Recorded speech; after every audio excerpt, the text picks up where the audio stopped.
The string rjust method in Python left fills the string with a character to reach a desired length. Let's set up some quick code to see how rjust works. We will have a string s called hi.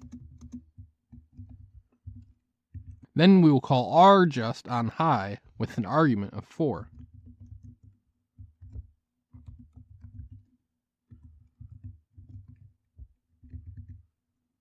This means we want the string s to reach a length of 4. Let's run it and see what happens.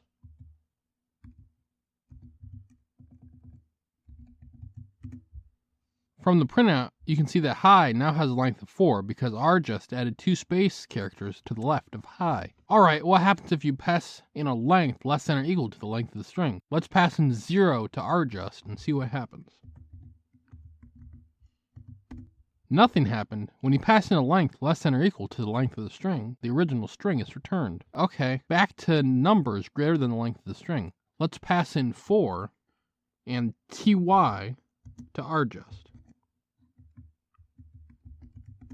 This gives you an error. The fill character that you pass into rjust must be exactly 1 character long.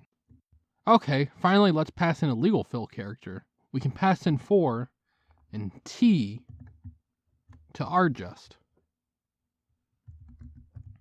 This gives you the string tt hi. This has been Jakubication. Like and subscribe to learn more.